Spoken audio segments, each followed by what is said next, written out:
Welcome back to the podcast. You guys talk about using AI to get automated. Listen, I talk to you all the time. Anthony, how do I automate this? And look, we've brought the pro on. Ghazenfer Mansoor is the expert to going to show you how to automate your company. And look, you guys keep saying you're ready to do this. Today's show will guide you down that path.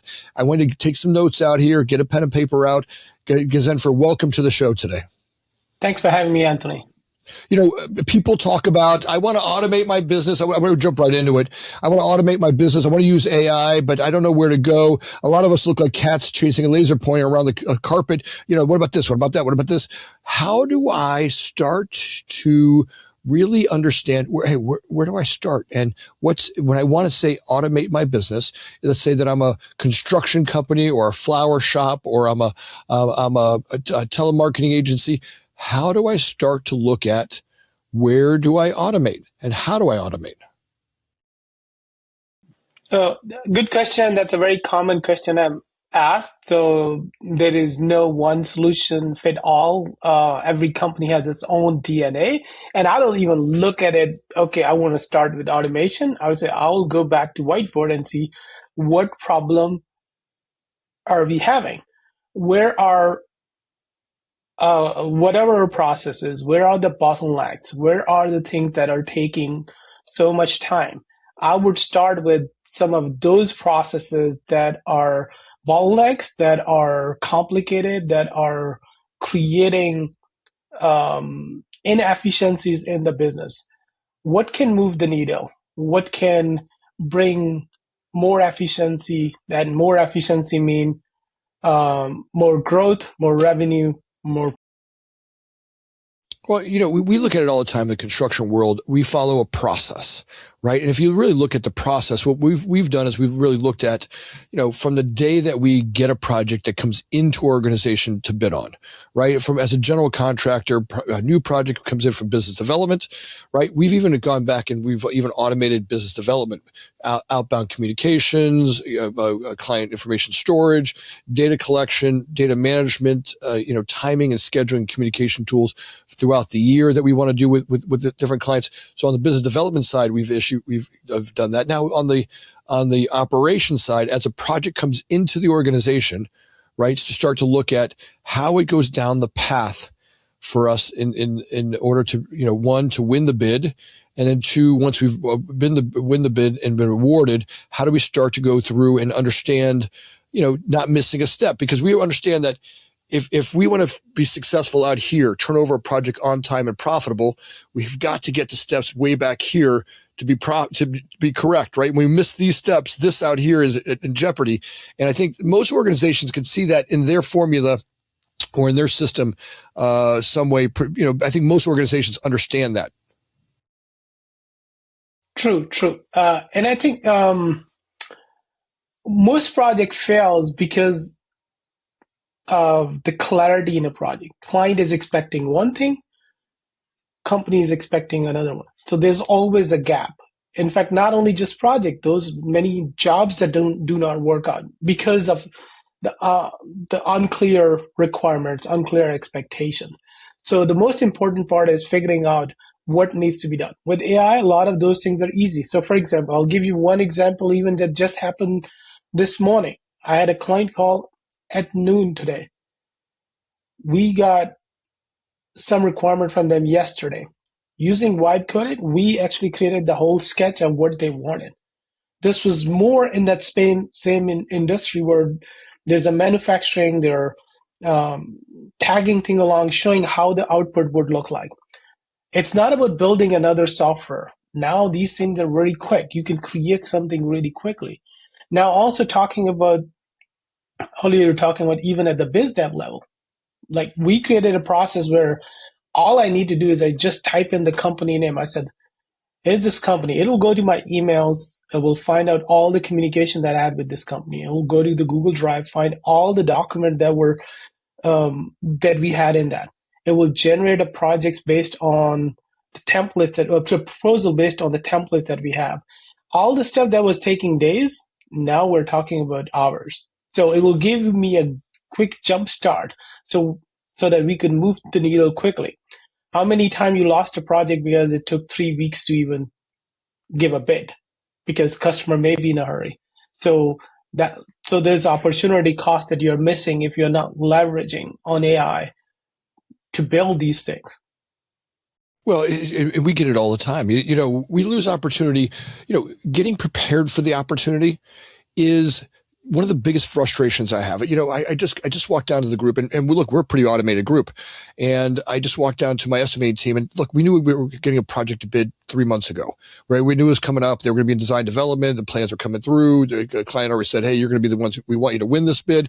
You're the key contractor we want on this. And I said, hey guys, this project, here's where it's located. Let's start putting together the bid team, get our best subs on that. We want to put our best foot forward as it's already been awarded to us. I mean, they're trying to award it to us. And I went down, the plans are coming in today. I got a call from the customer. I went down there. Hey, we got a little bit carried away with the holidays. We didn't get the bid package assembled yet. We're, sitting here. And now we're going to cost ourselves probably a few days of project development that should have been done months ago, right? Stuff that we could have automated back when we knew the project was happening, right? It's one of those steps where, again, opportunity for us was to be our best foot forward today. We knew that 3 months ago that, hey, we're going to have this opportunity, and we didn't have it automated where at that point we already assembled everything and it was all ready to go. All we had to do is drop the plans in and go to our great people. And now we're going to cost ourselves, let's say it's a few days. It's not that it's the end of the world. And that's what's the problem with most of the business industry. It's not the end of the world, but it's certainly costing me something, right? If I want to put my best foot forward, every day matters in a business challenge, right? Every one of those every second of a bidding timing and picking subs and negotiating bids, all for us, all impacts our ability to deliver the best bid for a client at the end of it. So, you get what I'm saying? I think a lot of us, we blow it off because it wasn't a huge impact, but it still has some impact. True. No, totally agree. And many times the clients are not ready. Many times they are going in a standard way of requesting an RFP. Now, how do we help our customers even to build those bids so that rather than waiting 3-4 months for them to even, many times their delays are because they're still figuring out what do they want. So yes, the people who are delivering are more experts, but the people who need the work done, they still are figuring it out. They want to make sure they're not putting it out something that creates scope creep, that creates uncertainty. So that defining that project itself is a bigger project for so we look at it as, can we help our customers even building that requirement so that they know exactly what. So most of the time clients do need guidance on that part because they're not. Or you will get a project where you're bidding on a project with uncertain scope, and then he says, okay, now we're going to learn along the way. That means there will be a scope creep. That's so right. You don't want to have inefficiencies, and all of the inefficiencies. And that's where you look at a client and go, look, this is where you're on your own air hose. You're standing on your air hose. You're frustrated because your costs are higher. Your change orders are up. Your timing's inefficient. It's because you have all that scope creep during the project. Now, how do you automate the start of a project to ask enough questions and get enough systems in place so all of that gets solved in the beginning? Or is that just part of a natural part of business development that projects and programs are going to naturally evolve as you get into them and start to create what you want out of it? I would go with putting together all the knowledge base that you have in your previous bid. So all the hundreds of projects that you bid and the questions and answers you went through, what went wrong, yes, you may not have all of that data. Maybe you want to put together and then use AI to give you recommendation. Hey, this is how we proposed in the past. Can you come up with something based on this? Because this is not the first time you are doing these projects. These are projects that are done hundreds of times. Now, why not tap on the same knowledge rather than I would say rebuilding everything? So most of the time, the new people comes in, they're not aware of that existing knowledge. And again, that's where the opportunity, you can tap on this new opportunity to tap on the existing knowledge, and that's where AI is your friend. Well, I think there's where the transfer of knowledge, the update of information, and the data control becomes, it's all held in AI. It's already there. We're not, the problem with humans are those little pockets of information, little pockets of data that you hold on to that the rest of the team doesn't have.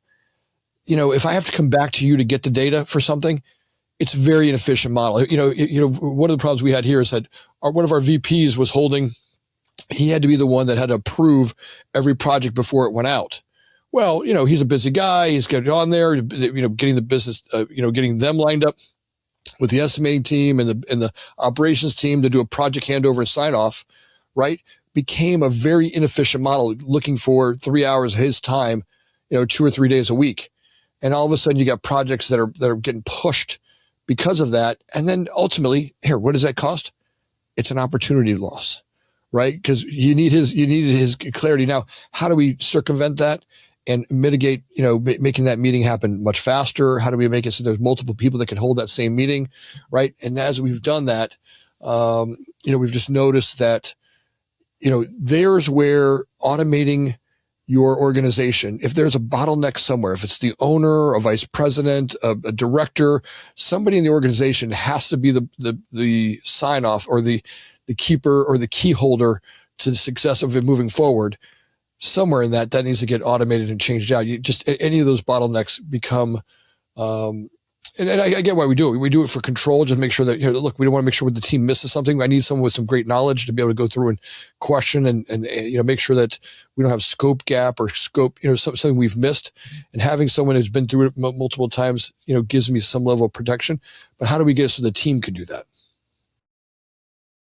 Yeah, and that's a big bottleneck. I mean, and this is not a new problem. I think even this should be solved even without the AI as well, because what if that person is no longer available, that VP quit, the person got hit by the bus. Now you have all those hundreds of people in a company but being impacted by those bottlenecks. So I think that's part of the regular growth strategy discussions of how do we work on these processes to get rid of those dependencies, because the least dependencies, that's where least dependencies will have, you'll have a better growth. Now, let's say you talk about dependency on certain people in terms of knowledge base, that there are many ways to do it, but obviously maybe starting with recording all of those meetings, and that could only be enforced through the company rules and processes that every meeting need to be recorded. That's the only way. Then you could use AI to train, and this is becoming norm. And most of the companies have started doing that, where every single conversation is being recorded, and that's becoming your knowledge base that will help you build those. So coming back to the original point that I mentioned, like identifying those bottlenecks, this is part of the initial strategy that we do. We have to look at every single workflow. Where are the bottlenecks? Where are things slow? Sometimes it's a human. Sometimes it's just the complications. People don't know how to figure those out. So whatever are those, we have to look at those bottlenecks and see what things that we are doing that, if improved, could result in a growth. Because at the end, you want to move from people power growth to system power growth. Because whenever you have a people power growth, that's a slow growth. You'll always be dependent on people. There'll be delays. There'll be additional costs. So anything that you can build, you can automate. And that doesn't mean you automate everything. You still will have a human involvement in those processes. There'll be a review process. But if, as I was giving example at proposal, if 80% of my proposal could be done by the AI, and then we review the remaining, we look at the specific, okay, what do we have to propose? Like in our case, we have to still say, like, okay, there are probably 10 different architectural that we could propose. When we said, okay, for this company, we think based on our conversation, we should be proposing number 5. For pricing, this is a T&M, this is a fixed price, here's the production support. Like each of those have different variables. So we don't have a fixed pricing for every single thing, right? So at least it gave me the first sketch. Now the team can go deeper and refine those. So that's the last 20% as a human involvement. Same is the case in any other processes. You will have a human involvement that would review and approve. So that approval is fine, but whatever you can automate, maybe there's a backup approval process. So, but I think as you start looking deeper into those processes and identifying those bottlenecks, because there's an opportunity cost and there's a cost of many times the cost of people just waiting and they're not doing anything. They're not billable people. So now you lost somebody who really was available to do anything, but didn't have anything. Let's talk about radical impeccability or integrity to a project. And I'm going to kind of back up and talk a little bit about a story here. Early 2000s, I was putting job site cameras on projects. Right? I remember I was doing one in Manhattan and big union project. And, first cameras that were out there, here, imagine this. It was a little box that was a dial up. It would literally dial up a server. Remember like AOL, right? It was a dial up camera, right? So it would dial the internet, right? It would dial up dial a server. And then every 7 minutes, it would send me a picture of a job site. And it was on a union job site. And every single day, the union guys would cut the phone cord. Every day. I mean, like literally it's every day. And it was part of the contract with the superintendent that he had to get it had to be up running every day. So, if you look at the phone cord, there were probably 40 or 50 splices by the end of a project in this thing where he had to splice the thing back together because somebody would magically cut the line every day. And the problem was at the time, everybody felt like Big Brother was watching them. And everybody felt like, oh my God. Now today, every one of our job sites might have 5 or 6 cameras on them, right? And the idea is that we can impeccably see everything about the job site. And the same thing happened with meetings, right? Our first meetings, we would have a camera in there. And the idea was that, hey, we knew everything that was said and we could communicate that to everybody afterwards. But people felt like those first meetings we had cameras in there. People were like, what? You have cameras in a meeting? What, you don't trust us? And I'm like, no. But the idea was that we want to have impeccable communication in what we're doing. Today, every one of our team's meetings, you might have 3 or 4 different AIs that come on to do a meeting summary on every single project that we do. And the idea behind it is we have impeccability to the conversation.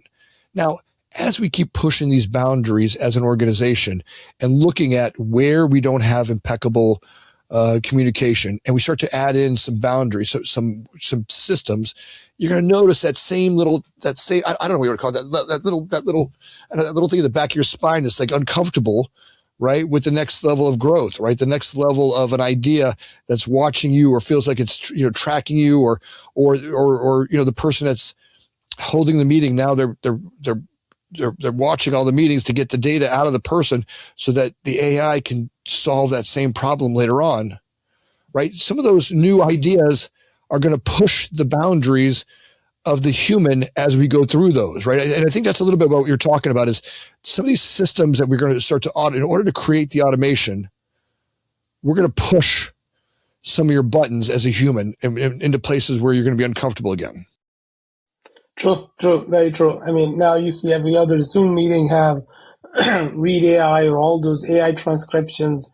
It's very hard to even have any of those meetings without, even for in-person, people are using Claude and those other devices. So it's becoming a norm. So people are so used to and even I think you raise a good point about the cameras. In the past, you were not allowed to have cameras on many of the, let's say, even interview calls. Now people are doing all the time because in our company, that's a requirement. And we put it as part of the contract that you have to have cameras on for all of our, if you're not comfortable, this is not the place for you.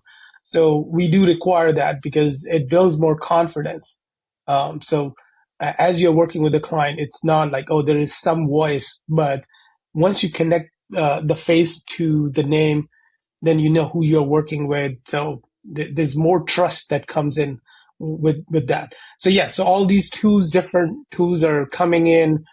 People are becoming a lot more comfortable. So, now people are uploading all the data, I would say a lot more bravely in the AI, which is even more scary because anything you add in AI in your chat GPT is being trained.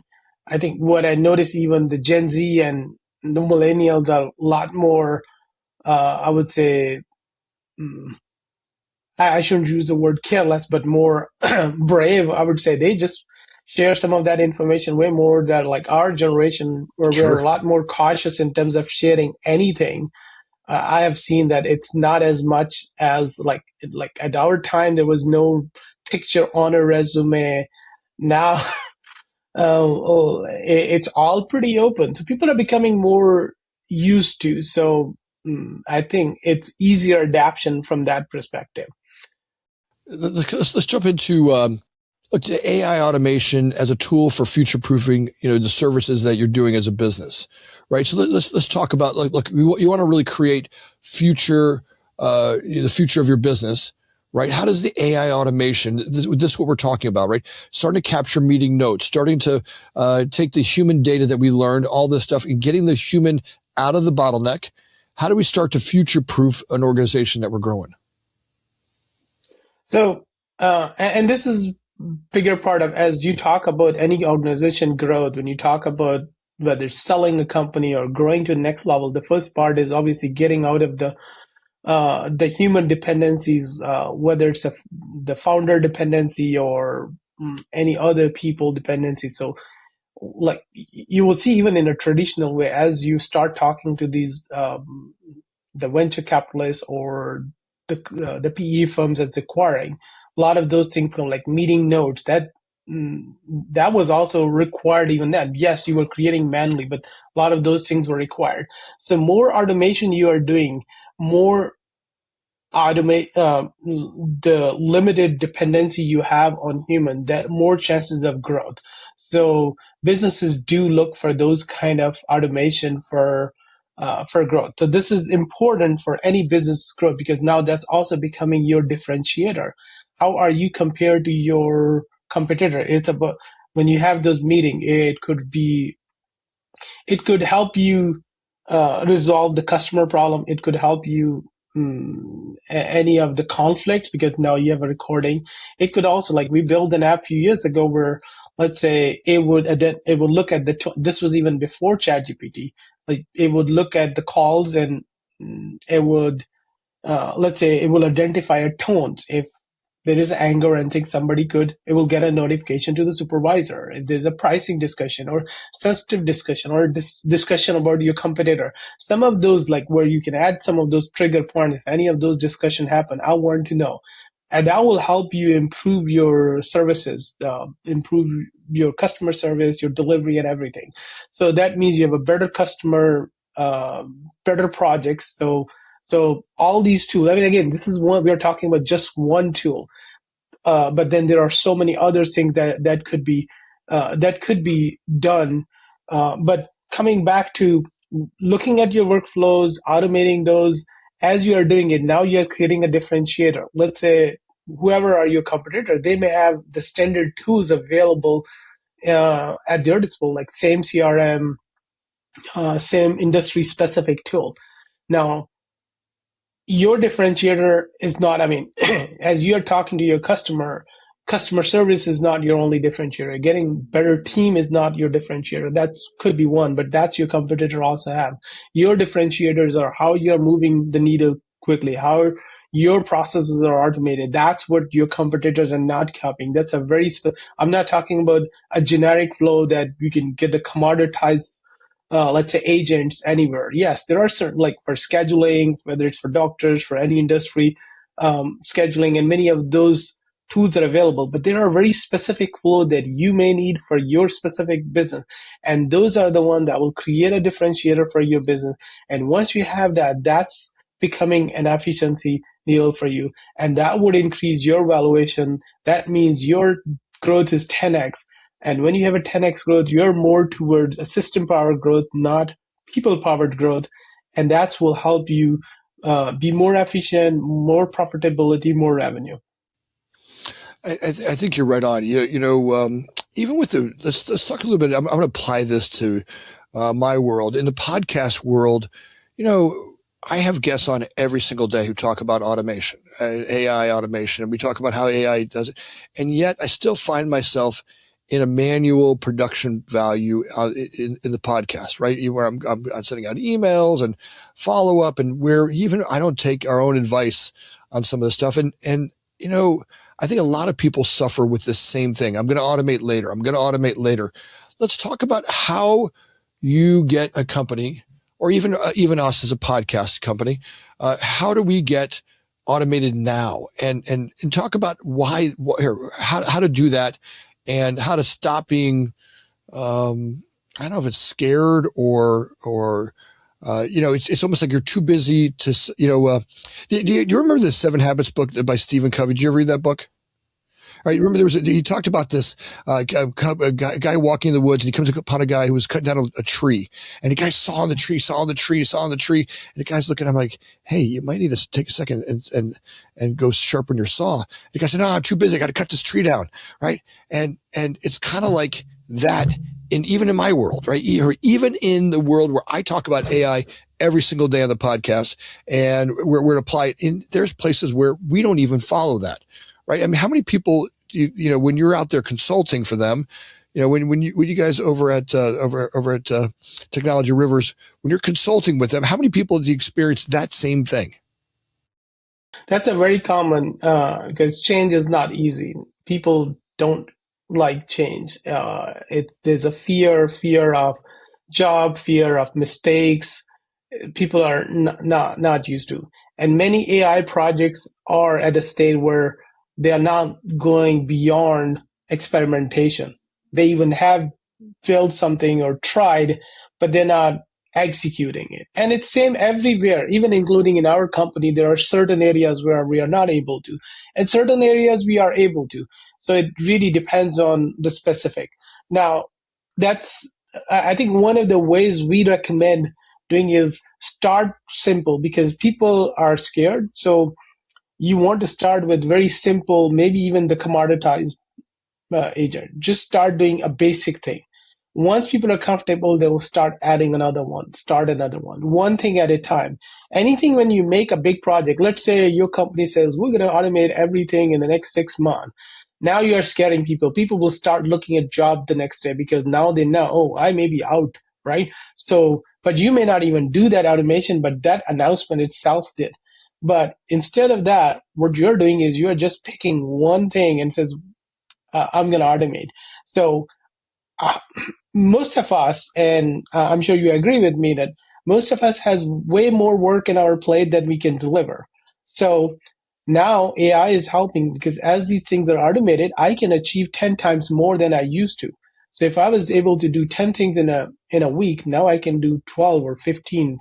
So once you start showing people that, oh, these tools are helping you do more, they started looking at it as something that's empowering them, that's not taking away their job. So because we all still need a lot of that work, there's still a human involvement needed. So they start getting more excited, because now that work is empowering them. As you get more and more excited, more you will start doing more of those. Now you start coming up with these new ideas. Okay, can you help me this one? Can you help me this one? So in one of our customers, we built something. They had multiple bad experiences with another company. We built something for them in 6 weeks time frame. And we said, we will build you this thing. Once we gave them a demo, they got so much excited. Because now they say, okay, there's a company who can help us build. From that point onward, every single day for 2 years, their whole team was on a call once a week and says, they will look at what we built and, okay, can we do this thing? Can we do this thing? They start adding. So in 2 years time frame, the company got more than double. They added more people as well, but not as much when it comes, because now a lot of that process was automated. As you started automating, your mistakes are less. So you were not losing money as you were before. So now obviously that bring more efficiency, more profitability, because now you have less mistakes. But then as you're adding, yes, you are adding, but let's say in 2 years time, rather than adding 10 people, you may be adding only 4 people, because now a lot of other automation is helping. So I think it's the slow process where you're also giving your team a confidence that this is the direction we're going. And in fact, many times you don't even let them feel that we're doing automation. You're just doing small thing at a time. giving one tool to them that would automate something, and not only automate but also do it better. Well, I use the example with my children. My parents came from a survival generation. Their parents were literally Depression era parents, right?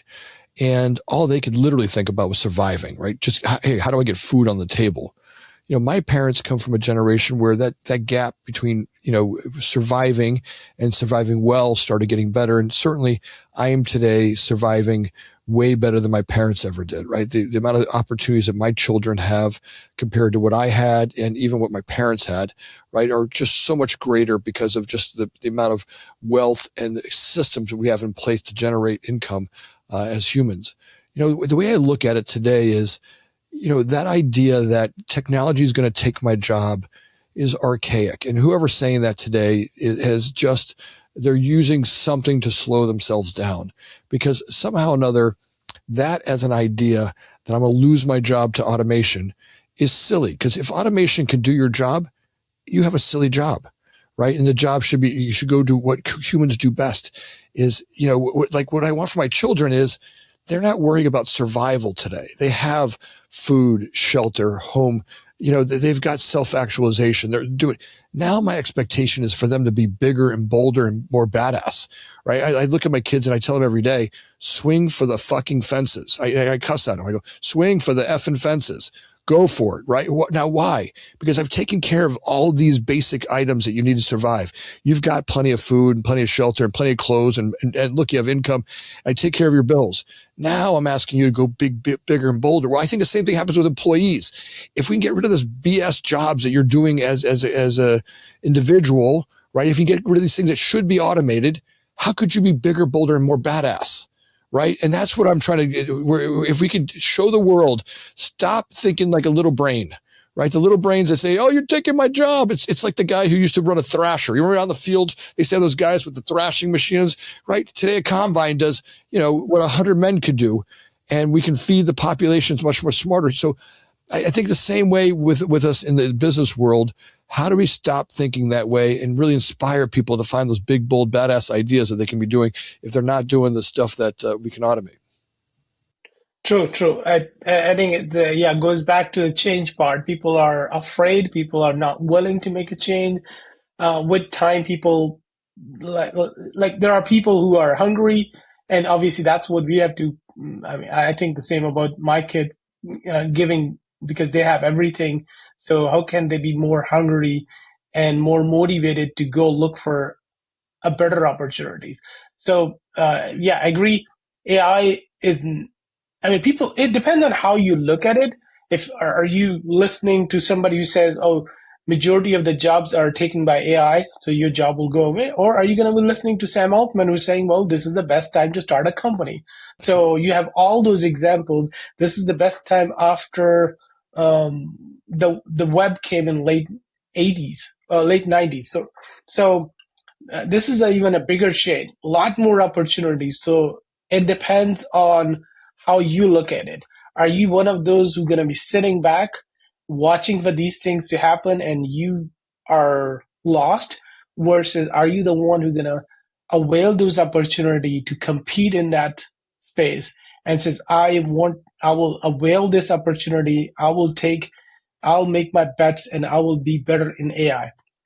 Yes, the change would be that you have to be willing to make a change. Like if you're doing something traditional, it's no longer going to be the same. So some people get into early career, they learn certain technologies or whatever their path is, they want to change. They say, well, this is how I'm going to be retiring.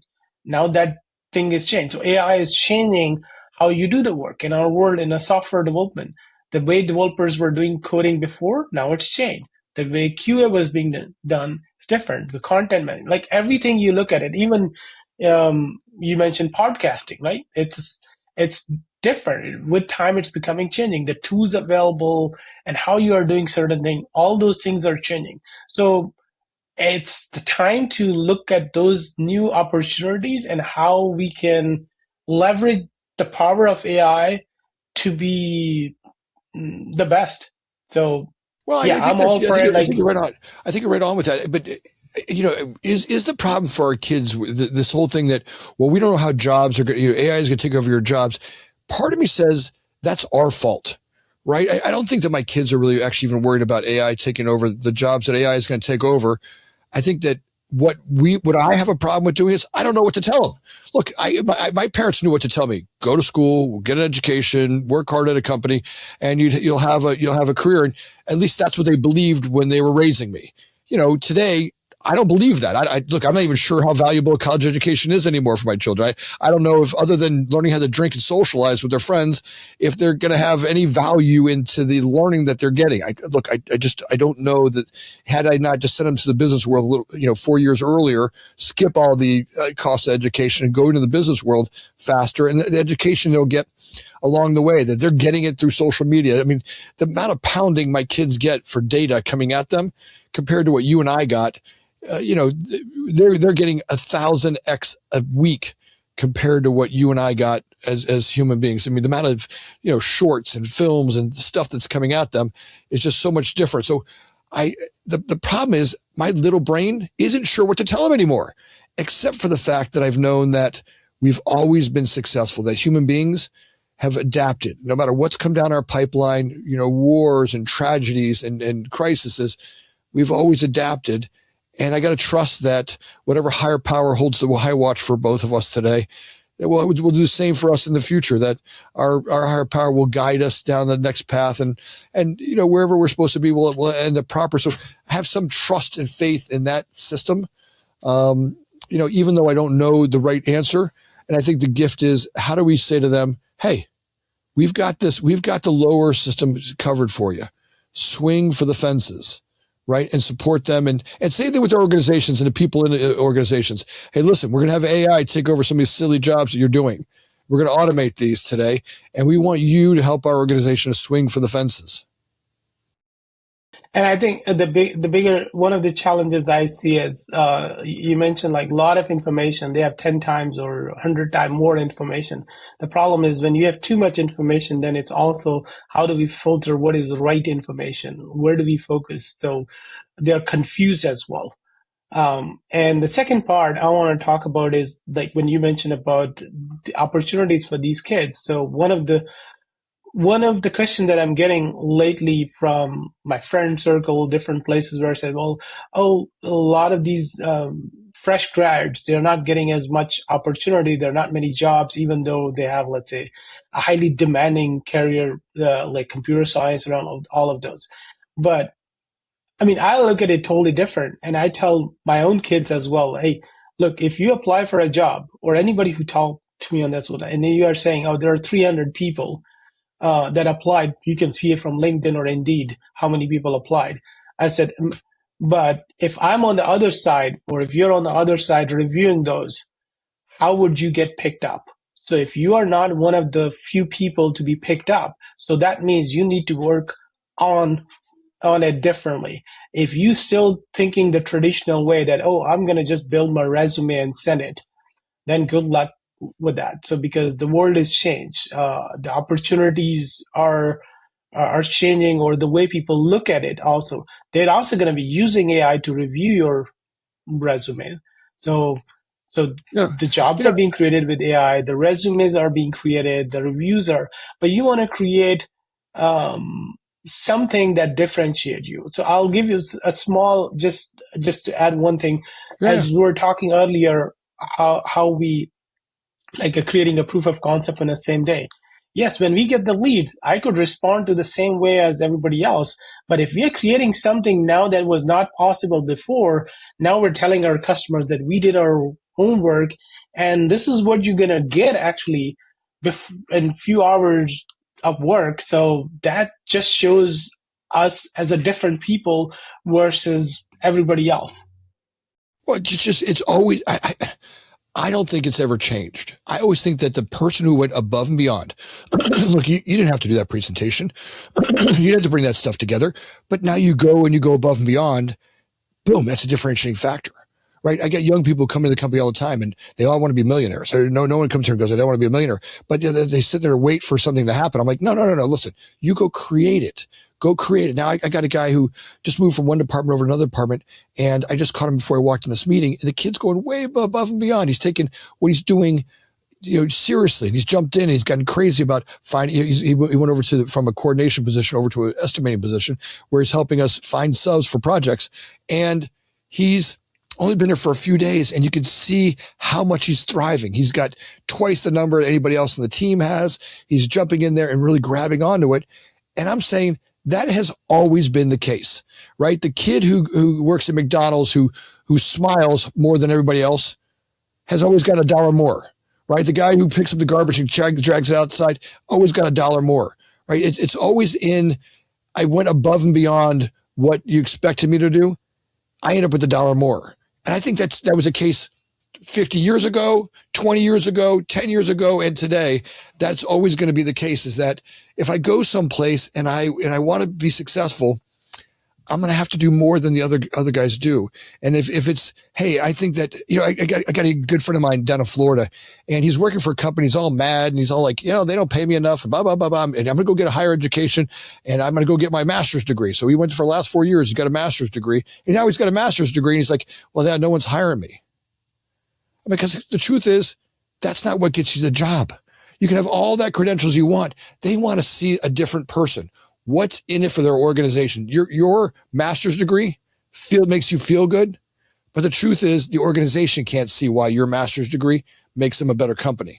They're looking for that guy that comes in and goes, hey, look, I can, he works for this organization that does a bunch of recovery people. He does a bunch of stuff around human beings going through recovery. And, in the healthcare world, and just the organizations that work for him aren't seeing why that's a benefit. And I'm saying to you, it's in what you're doing. It's in, you got to show them that you can make a difference. Absolutely. No, totally agree with you that you have to create that differentiator. But now so the benefit in today's time, now you have AI. So AI can give you a lot more information. Maybe previously you were limited to whatever your ideas were. Now you have a friend who could just give you a lot more insights. AI can create a whole plan for you. AI can give you a lot more insights based on the data that you provide. Hey, this is what I want to do. You share the company information, you share your profile. You say, well, give me a recommendation. How do I present myself different? So you're right. Absolutely, there are so many opportunities, and you can be much better presenting yourself using the power of AI. That's awesome. All right. Well, listen, let's end this. We're coming to the end here. Let's kind of get into the last couple of questions.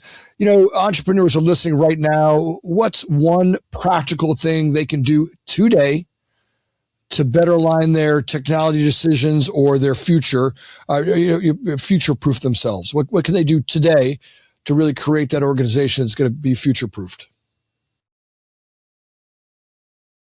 I think